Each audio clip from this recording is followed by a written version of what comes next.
Então vamos, em nome de Jesus, dar início a essa mensagem que fala sobre a devida reprovação do pecado. Antes de analisarmos alguns textos de Ellen White que vão trazer bastante luz a esse tema de maneira bastante prática, eu gostaria de abrir a Bíblia com os irmãos em Mateus 23. O capítulo todo de Mateus 23 é uma forte denúncia feita por Jesus para com os escribas e fariseus.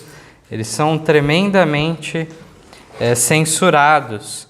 Aqui, por exemplo, em Mateus 23, o verso 13, é dito o seguinte: Mas ai de vós, escribas e fariseus, hipócritas, pois que fechais aos homens o reino dos céus, e nem vós entrais, nem deixais entrar os que estão entrando.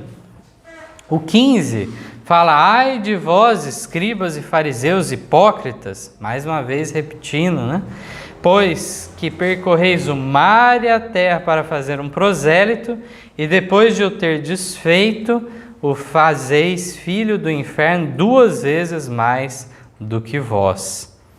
Como vemos aqui, são palavras duríssimas, da parte de Jesus. Mais adiante aqui na leitura, no verso 23, fala: ai de vós, escribas e fariseus hipócritas, pois que dizimais a hortelã, o endro e o cominho, e desprezais o mais importante da lei, o juízo, a misericórdia e a fé.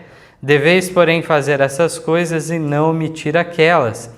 Verso 24, condutores cegos, que coais um mosquito e engolis um camelo.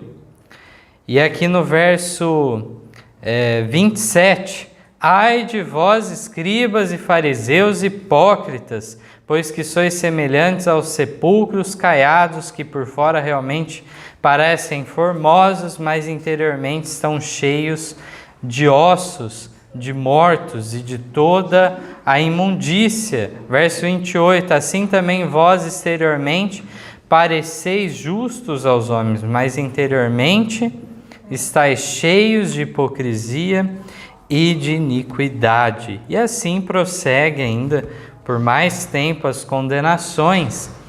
E eu queria ressaltar que aqui essas reprovações, essas censuras tão pesadas foram para um grupo conservador nos costumes religiosos.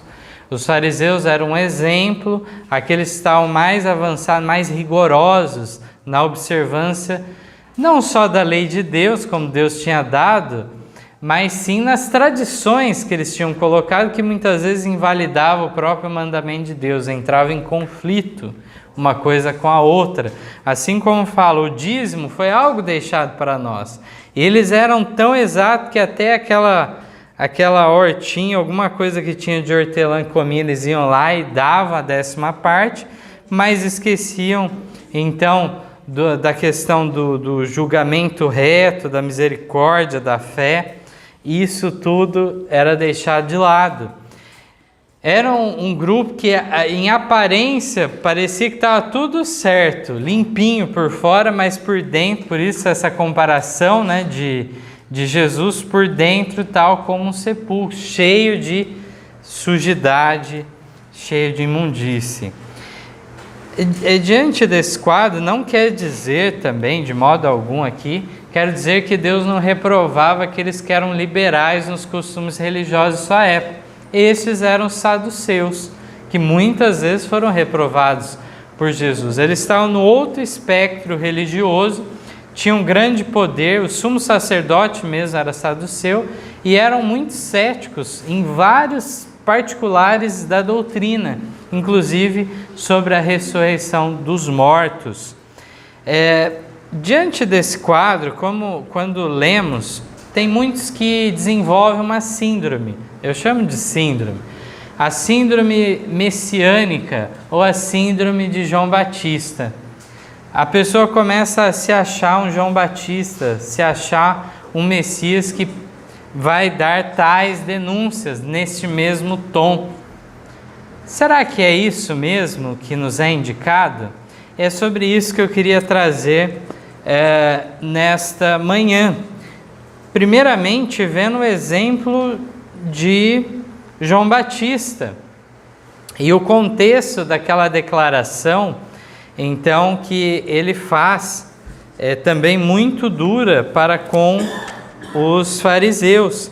Lembrando que aqui mesmo em Mateus 23 também, onde lemos, aqui nós encontramos no verso 33, Jesus fala: serpentes, raça de víboras, como escapareis da condenação do inferno? Então, não só João Batista, mas Jesus também utilizou essa figura de linguagem, comparando então com uma víbora, na sua natureza, o quê? Uma natureza traiçoeira, né? Assim como a tribo de Dan também, lá nas bênçãos e maldições que Jacó faz no leito de morte, Dan é uma tribo que é comparada àquela víbora que está à estrada e que morde o calcanhar do cavaleiro, né, de maneira traiçoeira.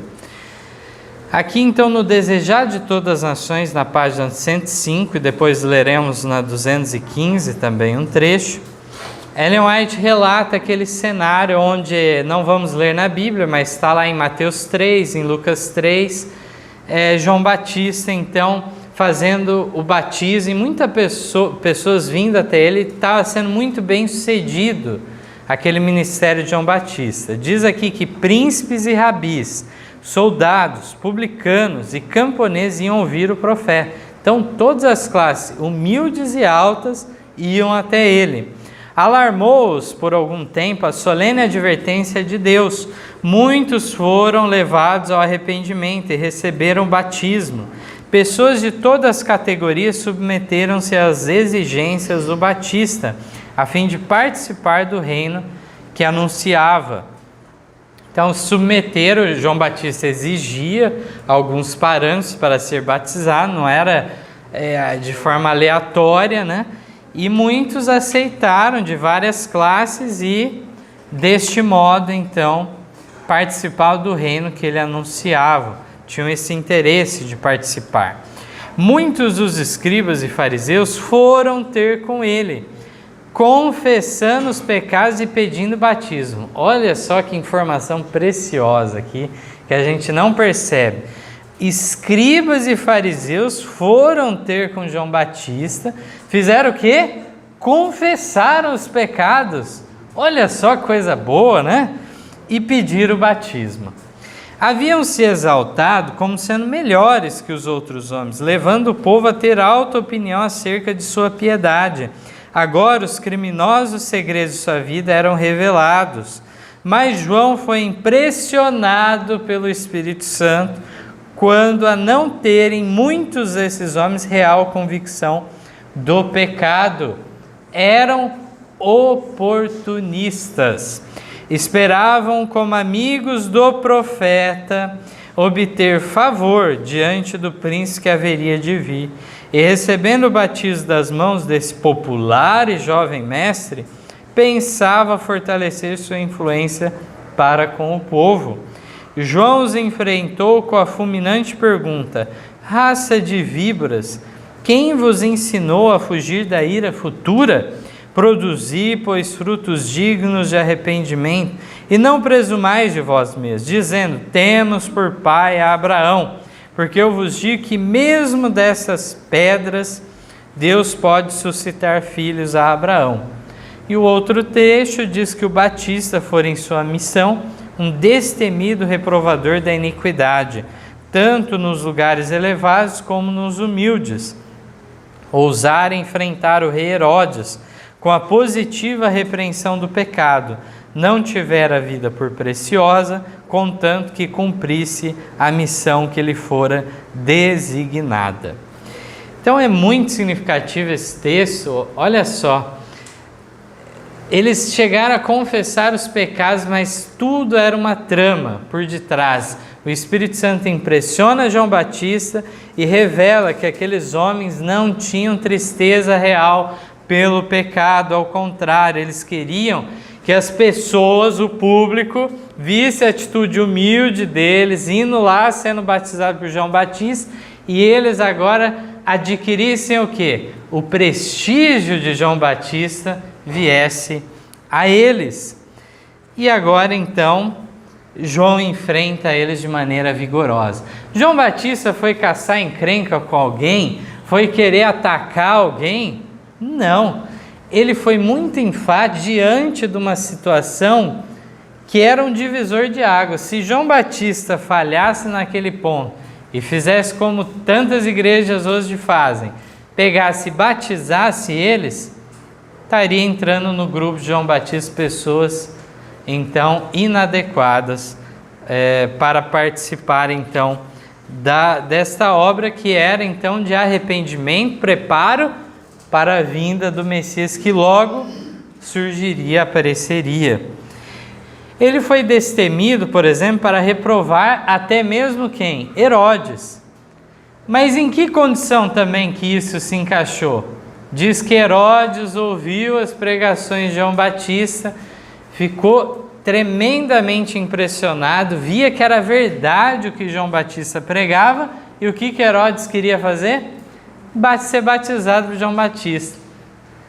Então já desde lá de Herodes o Grande, era uma dinastia que estava se formando de vários que eram chamados de Herodes, né? Aí tem Herodes Antipas, Herodes Agripa, vários deles, né? E eles muitas vezes procuravam ser prosélitos judeus. Eles tinham sido postos para reinar sobre os judeus por quem? Por Roma. E eram muitas vezes odiados pelos judeus. Mas para diminuir a resistência, eles procuravam se colocar mais favoráveis à religião judaica. Tanto é que o próprio Herodes o Grande, aquele da mortandade das crianças, quando Jesus nasceu, ele então que construiu o templo lá daquela época, um templo tremendo, cheio de coisas riquíssimas, né, preciosas. E aqui então já é um outro Herodes, o filho dele, que também é impressionado com essa mensagem de João Batista e queria ser mais um discípulo. Diante disso, restava outra alternativa para João Batista, a não ser reprovar o pecado dele? Não tinha outra escapatória. Assim como Deus, certa vez, delegou a Natã o quê? Uma responsabilidade tremenda àquele profeta, né? Ir até o rei Davi e trazer a reprovação, que era o quê? Pública. Pública, diante de todos aquilo. E Davi estava cego pelo seu pecado e não enxergava o que ele estava fazendo. Dando continuidade, então, a esse tema, no Testemunhos para a Igreja, volume 4, página 65, aliás, diz assim: a religião de Cristo não exige que renunciemos à nossa identidade de caráter, mas simplesmente que nos adaptemos até certo ponto aos sentimentos e maneiras dos outros.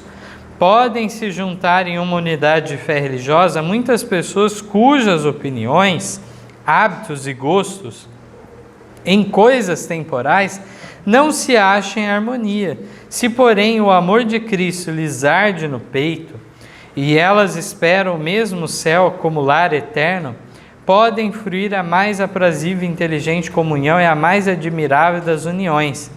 Dificilmente há duas pessoas cuja vida seja semelhante em todos os pormenores.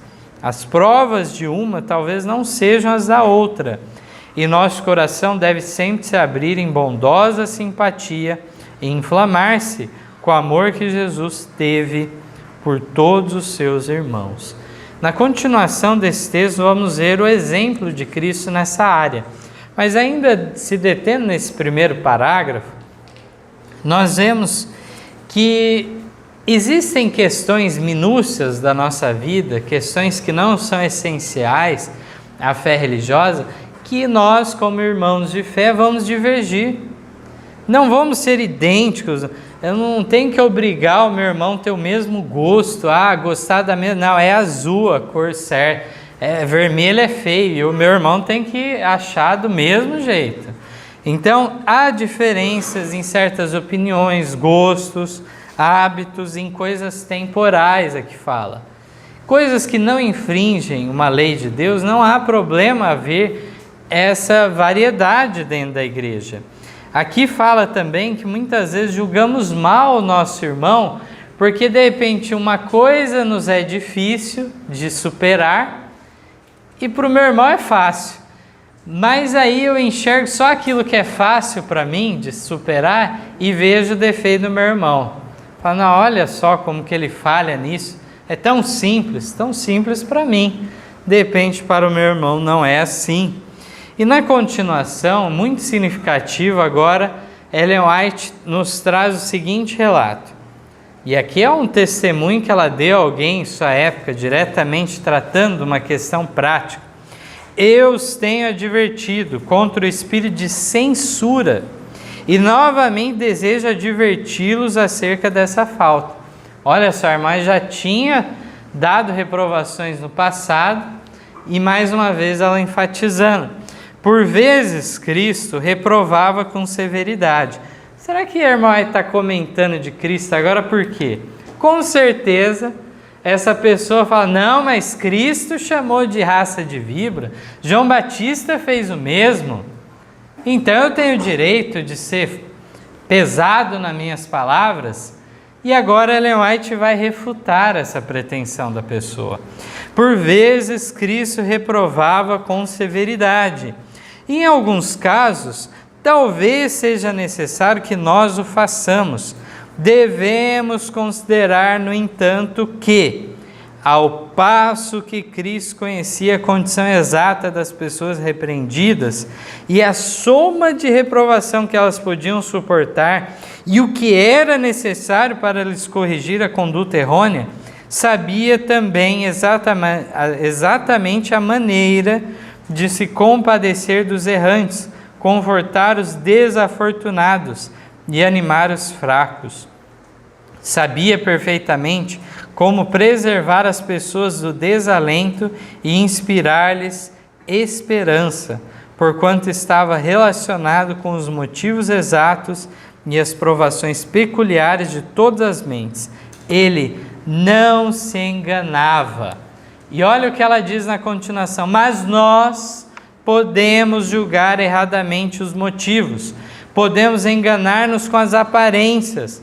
Podemos pensar que estamos agindo corretamente ao reprovar o erro e seguir em frente, censurar com muita severidade e ferir onde gostaríamos de curar. Ou podemos exercer simpatia insensatamente e contrariar em nossa ignorância a reprovação que é merecida e oportuna. Nosso julgamento pode estar errado, mas Jesus era sábio demais para errar. Ele reprovava misericórdia e amava com amor divino aqueles a quem repreendia. Então ele reprovava com misericórdia e amava com amor divino aqueles a quem repreendia. É muito significativo aqui que Ellen White fala, olha, pode até ser que talvez seja necessário, algum caso grave de você ser duro nas palavras, talvez seja necessário, mas devemos considerar o seguinte, quando Cristo fez, olha os 3 pontos que ela destaca. Primeiro, ele sabia exatamente a condição espiritual da pessoa que ele ia repreender, portanto ele sabia quanto de soma de reprovação a pessoa suportaria. E aí diz ainda o quê? E que palavra era necessária para trazer o quê? Aquela pessoa de volta para Deus. Aqui diz ainda que ele sabia exatamente que palavra dizer para aquele que estava desalentado e inspirar esperança para aquela pessoa. Aqui diz então que nós podemos julgar segundo a aparência, podemos agir erradamente, inclusive pelo outro lado, outro extremo. Exercer simpatia demasiada e aí não fazer reprovação nenhuma. Isso não é, nós vamos ler, isso não é amor pela pessoa, de modo algum. Isso é egoísmo da nossa parte quando agimos assim também. Então, dando continuidade a esse ponto, na página 614 do Desejado, diz que Cristo condenou fartamente os abusos, mas teve cuidado de não diminuir a obrigação. Era um equilíbrio perfeito. Ele condenou aqueles abusos dos fariseus, né? E, no entanto, ele sempre foi enfático no alcance, na abrangência espiritual da lei de Deus. Na 619 e 620, diz que a indignação de Cristo era contra a hipocrisia, os crassos pecados pelos quais os homens estavam destruindo a própria alma, enganando o povo e desonrando a Deus. No enganador raciocínio dos sacerdotes e príncipes, distinguia ele a operação de forças satânicas. Viva e penetrante fora sua acusação do pecado, mas não proferiu palavras de vingança. Olha só que importante, né? Não era uma vingança, uma retaliação contra alguém que ele estava irritado, algo do gênero, né? Jeremias fala daquela classe de pessoas que aguardavam o quê? O seu manquejar para prevalecer sobre ele. Não era o caso de Cristo, não eram palavras de vingança. Tinha uma santa indignação contra o príncipe das trevas, mas não manifestava nenhuma irritação. Assim, o cristão que vive em harmonia com Deus, possuindo os suaves atributos do amor e da misericórdia, experimentará uma justa indignação contra o pecado, mas não se tornará de paixão para injuriar os que injuriam, mesmo enfrentando os que se acham movidos pela força de baixo para manter a falsidade. Em Cristo conservará ele ainda a calma e o domínio de si mesmo. Diz ainda: hipócritas, disse ele dirigindo-se aos espias, bem profetizou Isaías a vosso respeito, dizendo: este povo honra-me com os seus lábios, mas o seu coração está longe de mim. Mas em vão me adora, ensinando doutrinas que são preceitos dos homens. As palavras de Cristo eram uma acusação a todo o sistema de farisaísmo.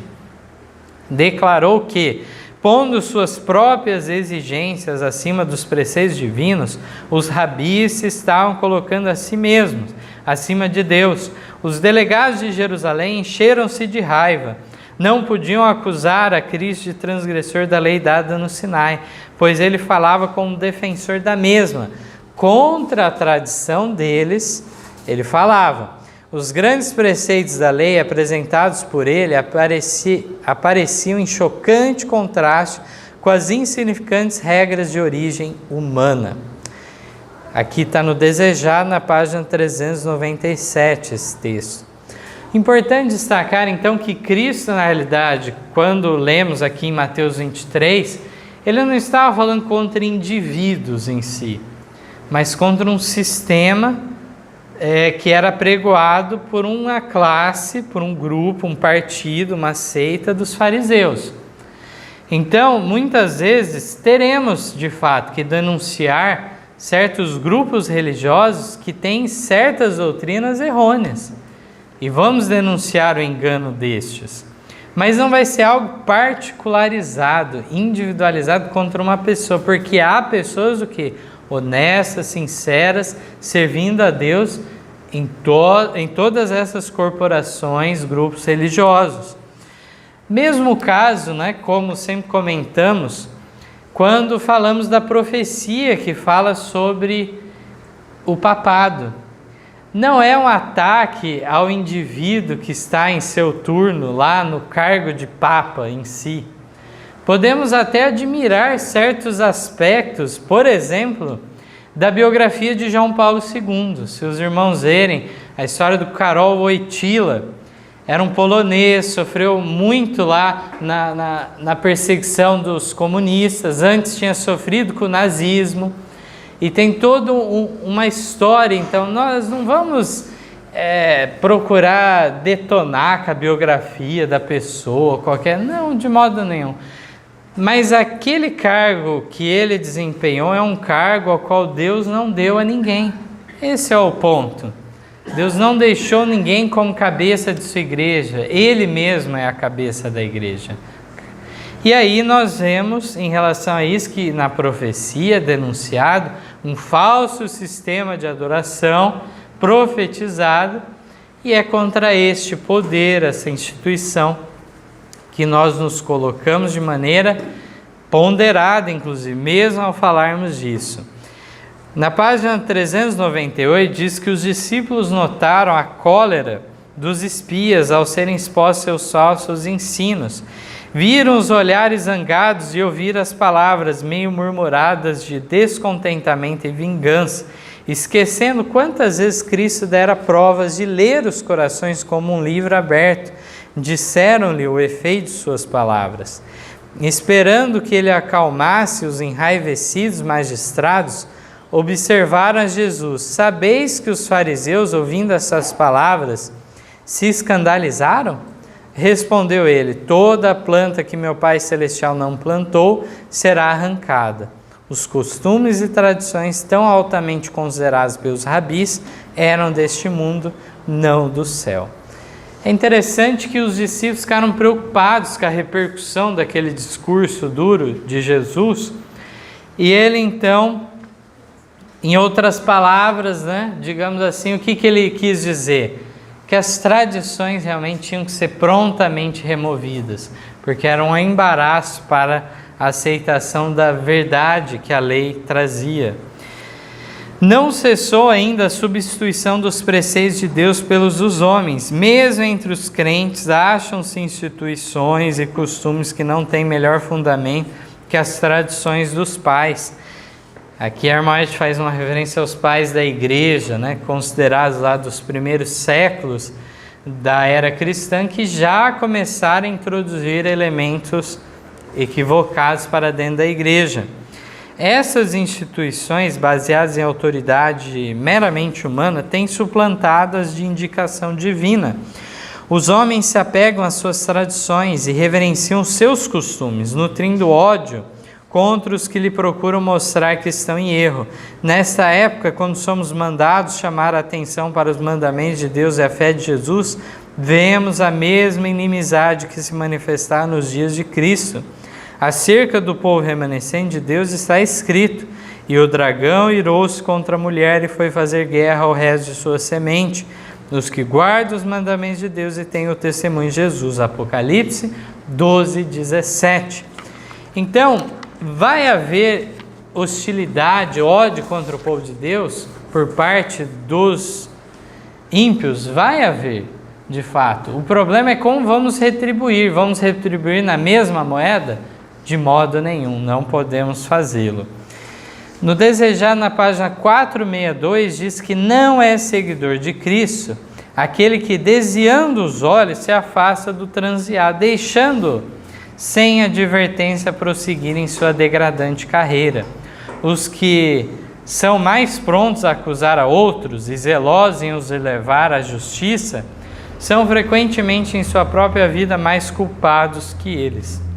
Os homens aborrecem o pecador ao passo que amam o pecado. Cristo aborrece o pecado, mas ama o pecador. Será esse o espírito de todos quantos seguem. O amor cristão é tardio em censurar, pronto a perceber o arrependimento, pronto a perdoar, a animar, a pôr o transear na vereda da santidade e a nela firmar-lhe os pés. Mas aqui diz que o verdadeiro seguidor de Cristo não vai deixar o seu próximo seguir na degradante carreira sem uma reprovação. E em amor, então, irá até essa pessoa e procurará restaurar, curar essa pessoa. Muito significativo que nós temos no Atos Apóstolos 503, 504, as orientações de Paulo a Timóteo quanto a como lidar com o pecado que tivesse na igreja. Temendo que a disposição branda e condescendente de Timóteo pudesse levá-lo a esquivar-se de uma parte essencial de sua obra, Paulo exorta a ser fiel em reprovar o pecado e a repreender mesmo com firmeza os que fossem culpados de males graves. Contudo, devia fazê-lo com toda longanimidade e doutrina.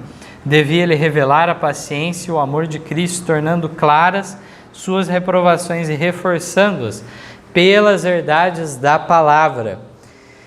Então, Paulo, conhecendo a disposição, o caráter de Timóteo, falou, olha, ele tem que tomar cuidado para não passar do ponto. E a repreensão deveria ser feita com firmeza e, no entanto, deve haver o que? Longanimidade e doutrina. Muito bem embasado Timóteo iria para aquela pessoa que ele fosse reprovar também.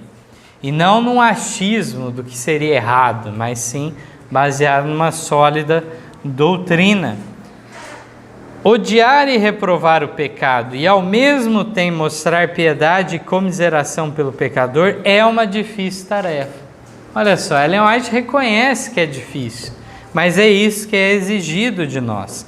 Quanto mais ardentes nossos próprios esforços para manter a santidade do coração e da vida, tanto mais aguda nossa percepção do pecado e mais decidida nossa desaprovação de qualquer desvio do direito. Precisamos guardar-nos contra a indevida severidade no trato com os que erram, mas precisamos também ser cuidadosos para não perder de vista a excessiva malignidade do pecado. Há necessidade de mostrar-se paciência e amor semelhantes aos de Cristo pelo que erra, mas há também o perigo de se mostrar tão grande tolerância pelo seu erro que ele se considerará não merecedor de reprovação e a rejeitará como inoportuna e injusta. Então aqui deve ocorrer o equilíbrio necessário e há muitos que correm o risco de mostrar muita tolerância para com o erro e achar que tudo, não, é uma coisa muito pouca, não vou falar nada. O outro, então, muitas vezes tem severidade tremenda, exagera quando vai dar a sua reprovação. Os ministros do Evangelho, às vezes, causam grande dano, permitindo que sua tolerância pelo que erra degenere em tolerância pelos pecados e mesmo participação deles. Assim são levados a desculpar e passar por alto que Deus condena. E depois de certo tempo, tornam-se tão cegos que chegam a louvar aqueles a quem Deus manda reprovar. Aqueles que têm suas percepções espirituais embotadas pela pecaminosa tolerância por aqueles a quem Deus condena, em breve estarão cometendo maior pecado pela severidade e rudeza no trato para com aqueles a quais Deus aprova. Olha que situação chega os próprios ministros de Deus. Essa tolerância vai indo, daqui a pouco ele mesmo está participando dos mesmos pecados, mas sempre há o que? Uma classe fiel. E essa classe fiel protesta contra isso. E aí o que acontece? Ele começa a louvar os que ele devia reprovar e reprovar o que ele devia louvar. Se inverte a situação. Então aqui nós vemos vários conselhos para a igreja de Deus. E alguém pode questionar, e o que dizer então da igreja já caída, que começa a participar então da comunhão da grande Babilônia? O que dizer disso?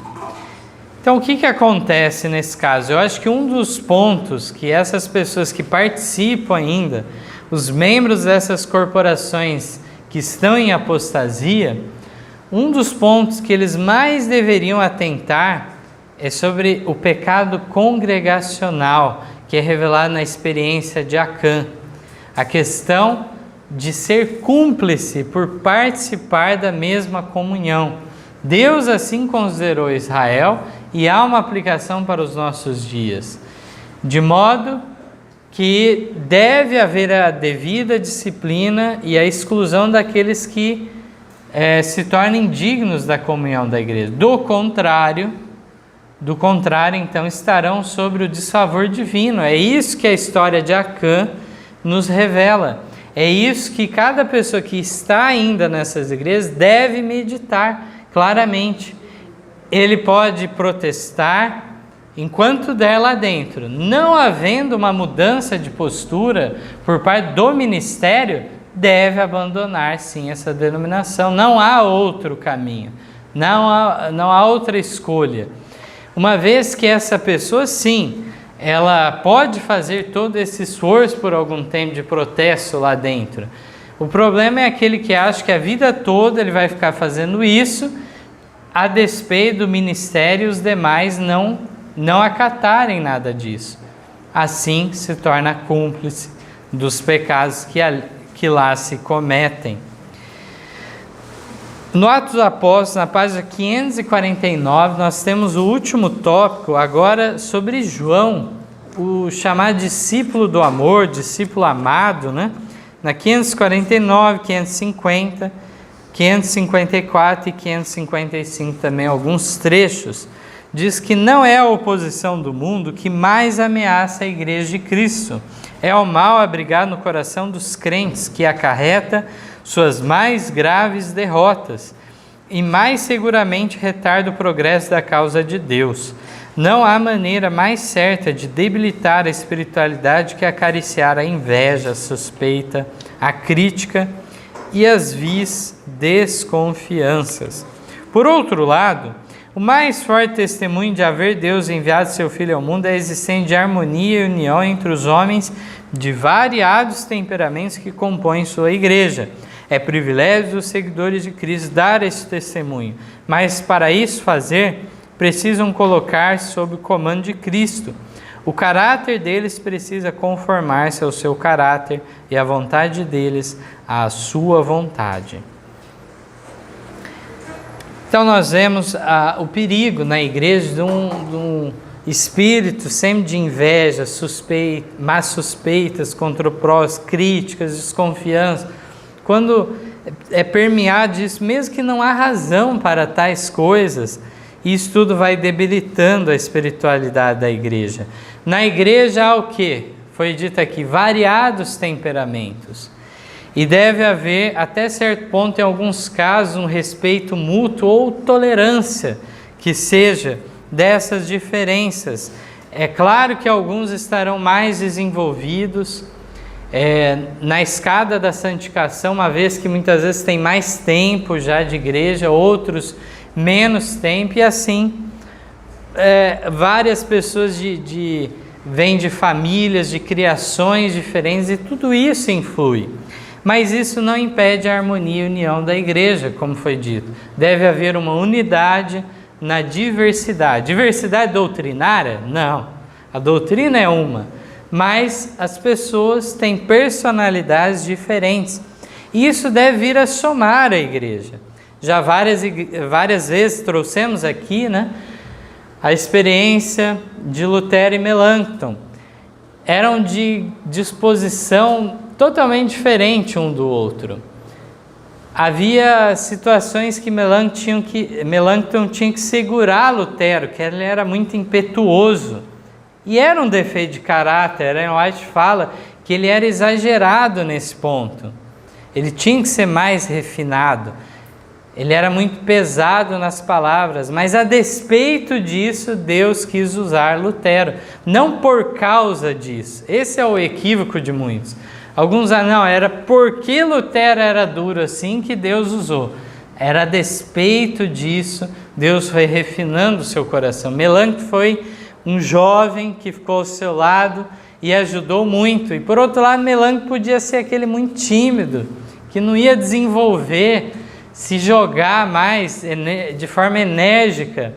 E aí era necessário um Lutero para puxar ele para frente. Ellen White relata personagens bíblicos dessa comparação em contraste também, assim como vemos nessa experiência. É o caso, então, de Paulo e Timóteo. E veja que essas duplas normalmente devem ser feitas de que forma? Um mais experiente e um mais jovem. E mesmo o experiente aprende com aquele mais jovem certas coisas. E aqui nós vemos também a experiência do próprio João, nós vamos ver. João era esse que foi abrandado pelo amor de Cristo e se tornou tremendamente paciente, amoroso como apóstolo. E ele, em grande parte do tempo, fez parceria com Pedro. Pedro, mais experiente, João era um dos mais novos, né? Lá entre os apóstolos. Então, Pedro e João fizeram uma parceria aí muito importante também, um foi ajudando o outro. Aqui diz o seguinte na continuação: o amor divino faz seus mais tocantes apelos ao coração, quando requer que manifestemos a mesma terna compaixão que Cristo manifestou. Somente o homem que tem no coração amor altruísta por seus irmãos tem verdadeiro amor a Deus. O verdadeiro cristão não permitirá voluntariamente que a alma em perigo e necessidade prossiga sem advertência e sem ajuda. Ele não se esquivará dos que estão em erro, deixando-os abismarem na infelicidade e no desencorajamento, ou caírem no campo de batalha de Satanás. Ele vai intervir em favor para procurar, se possível, resgatar essa pessoa. Necessitais mostrar caridade. É o clamor que se ouve em todos os lugares, principalmente da parte daqueles que professam santificação. Mas a verdadeira caridade é demasiado pura para cobertar um pecado inconfessado. Conquanto devamos amar as almas por quem Cristo morreu, não nos devemos comprometer com o mal. Não nos podemos unir aos rebeldes e chamar a isto caridade. Deus requer que seu povo, nessa fase do mundo, que permaneça firme pelo direito, tanto quanto João, em oposição aos erros que arruinam a alma. Então, muitos usam a palavra amor para fazer uma união que Deus não sanciona. Diz que não é uma verdadeira caridade, um verdadeiro amor. Quando então se une o que é os rebeldes, aqueles que se rebelam contra Deus. Não podemos nos comprometer com o mal, mas devemos salvar as almas que estão indo para a ruína, se assim for possível. O apóstolo ensina que, embora devamos manifestar cortesia cristã, estamos autorizados a tratar em termos claros com o pecado e os pecadores, que isso não está em desarmonia com a verdadeira caridade. Como testemunho de Cristo, João não se empenhou em controvérsia ou em fastidiosos debates. Então, na realidade, muitas vezes aquilo que é dado de orientação para os ministros, para reprovarem os membros que estiverem em erro, ou seja, aquelas reprovações internas na igreja, é considerado como fosse, então, para fazer com aquelas pessoas de outras denominações. Aí já é um outro cenário que não é idêntico, não é a mesma coisa. De modo que sim, tem a mensagem do segundo anjo, caiu Babilônia. Vamos denunciar o falso sistema de adoração. No entanto, não é o mesmo caso do dever do pastor para com os membros da sua igreja. Não estamos falando dos membros das outras igrejas, o qual ele não está pastoreando. Então, tudo isso deve ser levado em consideração.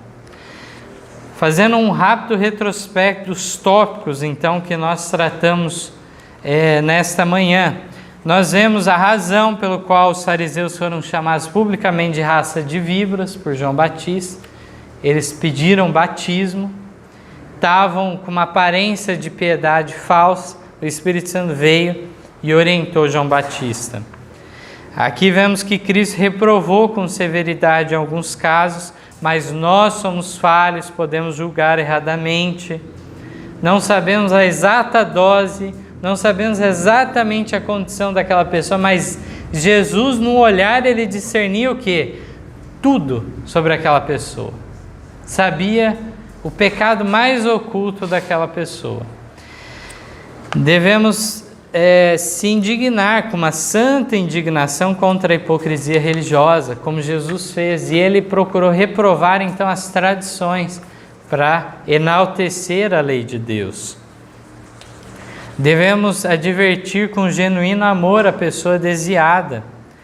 E aí vemos que Paulo também dá orientações nesse sentido, e também João, o discípulo amado. Que assim, com essas esses esclarecimentos trazidos a nós pela mensageira do Senhor, possamos cada dia mais refinar o nosso caráter, enobrecê-lo para uma maior semelhança para com Cristo, sabendo das nossas limitações a todo momento, mas ainda assim tendo como alvo aquele que é o nosso supremo exemplo. É esse o meu desejo de oração a todos vós. Amém.